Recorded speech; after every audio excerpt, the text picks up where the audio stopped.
आप देख रहे हैं पहाड़ टीवी, खबर पहाड़ की। नमस्कार, मैं हूं आपके साथ परिधि जोशी और आप देख रहे हैं उत्तराखंड का सबसे लोकप्रिय डिजिटल न्यूज चैनल पहाड़ टीवी। आइए बुलेटिन की शुरुआत करते हैं उत्तराखंड की बड़ी खबरों के साथ।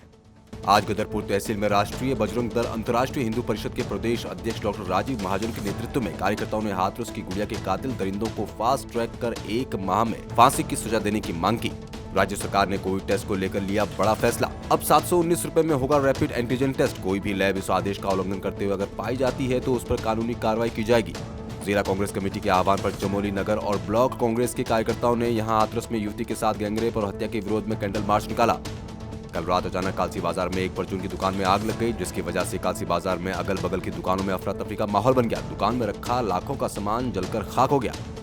आज गदरपुर तहसील में राष्ट्रीय बजरंग दल अंतर्राष्ट्रीय हिंदू परिषद के प्रदेश अध्यक्ष डॉक्टर राजीव महाजन के नेतृत्व में कार्यकर्ताओं ने हाथरस की गुड़िया के कातिल दरिंदों को फास्ट ट्रैक कोर्ट में 1 माह के अंदर फांसी देने की सजा की मांग की और कहा कि अभी देश निर्भया कांड को भूला भी नहीं था कि उत्तर प्रदेश के हाथरस जिले के बेहद ही गरीब परिवार की बेटी को 4 दरिंदों ने भयंकर यातना दी, जिससे कि हाथरस की गुड़िया ने 15 दिन जीवन से संघर्ष करते हुए दिल्ली के सफदरजंग अस्पताल में आखिरी सांस ली। देश अभी मुश्किल से निर्भया कांड को भूला ही नहीं था, जो कांड 8 वर्ष पहले एक बेटी के साथ हुआ था। दरिंदगी हुई, अंत में उसने दम तोड़ दिया। वैसा ही कांड 14 सितंबर को उत्तर प्रदेश के हाथरस जिले में एक गरीब परिवार की बेटी के साथ हुआ।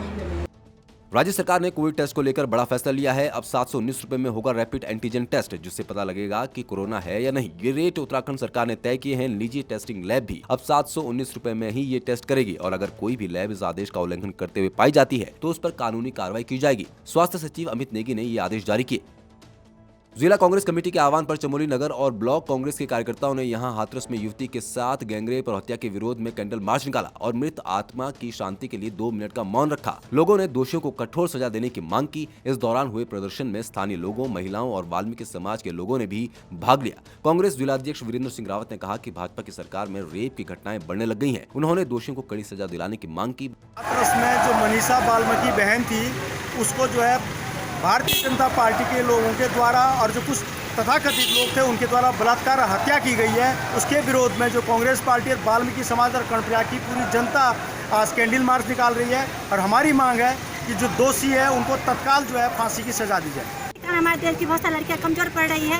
ऐसा नहीं है कि सारी लड़कियां कमजोर हो और ऐसे दुरंतों के शिकार हो। मैं ये कहती हूँ कि जल्दी से जल्दी इन आरोपियों को गिरफ्तार करें और जल्दी जल्दी उनको फांसी सजा दें, ताकि कोई भी महिला ऐसी पीड़ा को न सह सके। इतने सब उच्च न्यायालय नैनीताल द्वारा कोविड-19 से ग्रसित मरीजों के उपचार के लिए अधिकृत अस्पतालों में रोगियों के उपचार व्यवस्थाओं की निगरानी के लिए गठित डिस्ट्रिक्ट मॉनिटरिंग कमेटी ने आज ऋषिकेश स्थित एम्स अस्पताल का निरीक्षण किया और एम्स में भर्ती कोरोना मरीजों से वीडियो के माध्यम से बात की। इस दौरान टीम ने अस्पताल में कोरोना वायरस से ग्रसित मरीजों के इलाज की कार्यप्रणाली और इसके लिए जुटाई गई तमाम व्यवस्थाओं की जानकारी प्राप्त की।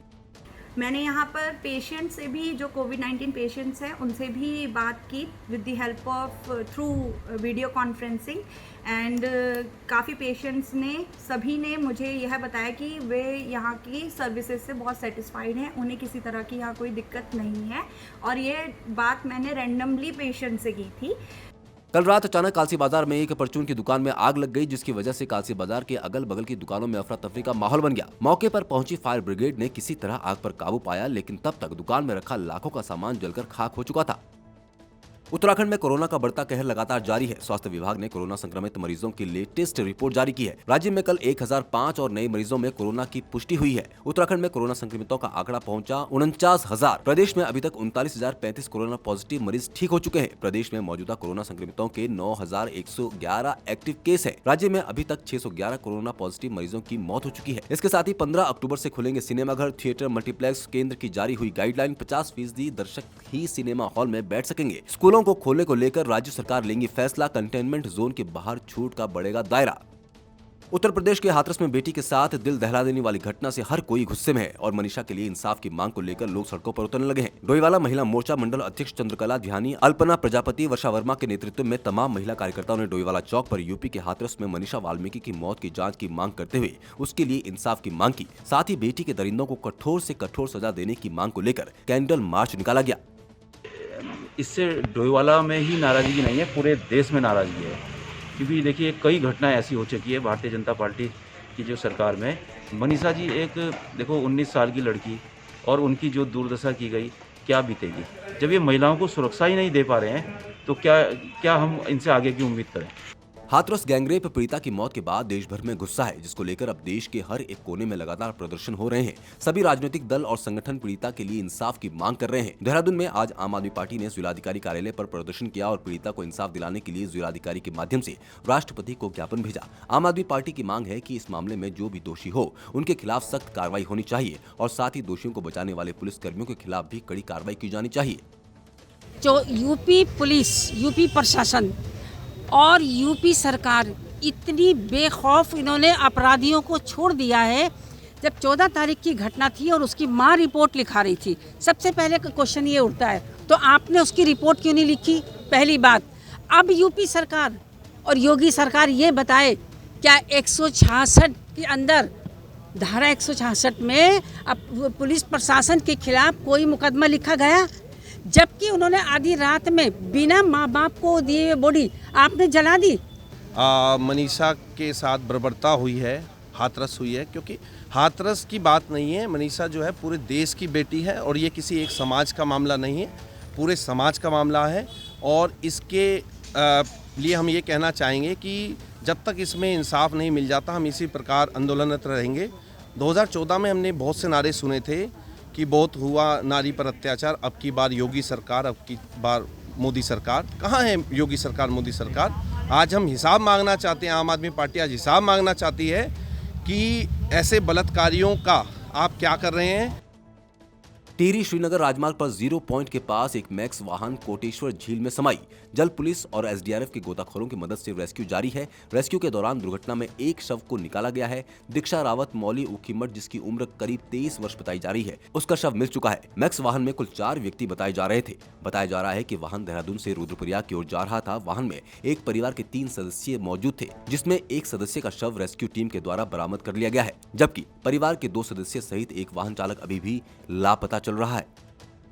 डोबरा चांटी पुल को शीघ्र शुरू करने की मांग को लेकर आज उत्तराखंड क्रांति दल ने डोबरा चांटी पुल स्थल पर 1 दिवसीय सांकेतिक उपवास किया। इस अवसर पर त्रिवेंद्र पवार ने कहा कि यदि 30 अक्टूबर तक ये पुल आम जनता के लिए नहीं खोला गया तो मैं सबसे पहले इस पुल पर क्षेत्र की जनता के साथ निजी वाहन से प्रवेश करूंगा। उत्तराखंड क्रांति दल ने मांग की कि टिहरी और प्रतापनगर को जोड़ने वाला डोबरा चांटी पुल का नाम उत्तराखंड राज्य आंदोलनकारी हंसा धनाई के नाम पर रखा जाए।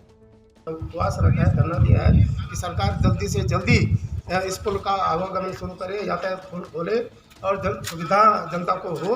और यहाँ की जनता वैसे ही पहले परेशान है, पहले ही प्रभावित है इस बांध से, इसलिए उत्तराखंड का आंदोलन जो है मांग करता है कि इसको जल्दी खोले। और इस पुल का जो नाम है, उत्तराखंड क्रांति दल ने सुझाव दिया है सरकार को कि इसका हंसा धनाई जो उत्तराखंड आंदोलन में शहीद हुई है और इस प्रतापनगर की रहने वाली है, उसके नाम रखा जाए डोबरी चांटी पुल। अगर कोई किसी बाहर के नेता का नाम इसमें रखा जाएगा वो क्रांत विरोध करेगा। कोरोना काल के बीच 6 महीने बाद गुरुवार से गांधी पार्क पब्लिक के लिए खोल दिया गया। हालांकि मास्क और सोशल डिस्टेंसिंग का पालन करना होगा। थर्मल स्क्रीनिंग के बाद ही पार्क में लोगों की एंट्री दी जा रही है। पार्क खुलने के बाद लोग वहां मॉर्निंग वॉक के लिए पहुंचे। मेयर सुनील उनियाल गामा भी लोगों से मिलने पार्क में पहुंचे। उत्तराखंड में आज गुरुवार से ड्राइविंग करते हुए लाइसेंस, आरसी, प्रदूषण जांच से संबंधित कागजातों की हार्ड कॉपी रखने की टेंशन दूर हो गई। केंद्रीय सड़क परिवहन मंत्रालय ने मोटर वाहन नियम 1989 लागू होने से रह गए शेष नियमों की अधिसूचना जारी की है, जो आज से लागू हो गई। उत्तराखंड सरकार द्वारा पर्यटन में मिली छूट के बाद एक बार फिर से मसूरी में पर्यटकों की रौनक देखने को मिल रही है। वहीं शहर के लगभग 80% होटलों की एडवांस बुकिंग हो चुकी है। पर्यटकों के भारी संख्या में पहुंचने से व्यापारियों के चेहरे खिल उठे। उत्तराखंड सरकार द्वारा कोरोना संक्रमण को लेकर पर्यटन से पाबंदियां हटाए जाने के बाद एक बार फिर से मसूरी गुलजार नजर आ रही है। वहीं कोरोना संक्रमण और लॉकडाउन की वजह से आर्थिक संकट से जूझ रहे व्यापारियों के चेहरे पर फिर से मुस्कान दिखने लगी। उत्तराखंड गवर्नमेंट ने काफ़ी अच्छे से सब चीज़ें मेंटेन की हुई हैं, क्योंकि हमने केदारनाथ जी, बद्रीनाथ जी पूरी यात्रा करी और जहाँ पे भी पुलिस चेक पोस्ट थे उन लोगों ने हमारी कोविड की रिपोर्ट्स चेक करी, हमारे आधार कार्ड वगैरह चेक करे हैं। तो ये पता चल रहा है और ओवरऑल मार्केट्स में हम आ रहे हैं, लेकिन सैनिटाइजेशन वगैरह बहुत अच्छे से किया हुआ है और गवर्नमेंट स्पेशली ध्यान दे रही है कि मास्क लगाए हों। इन सब चीज़ों पे बहुत अच्छी तरीके से ध्यान दिया जा रहा है, क्योंकि कोविड अब एक ऐसी बीमारी हो चुकी है कि हमें जिसके साथ रहना है, अभी तक उसकी कोई मेडिसिन नहीं आई। उत्तराखंड की बड़ी खबरों में फिलहाल इतना ही। बाकी अपडेट के लिए हमारे साथ बने रहिए और देखते रहिए पहाड़ टीवी। उत्तराखंड की हर छोटी बड़ी खबर के लिए सब्सक्राइब करें पहाड़ टीवी। खबर पहाड़ की, बेल आइकन दबाना ना भूलें।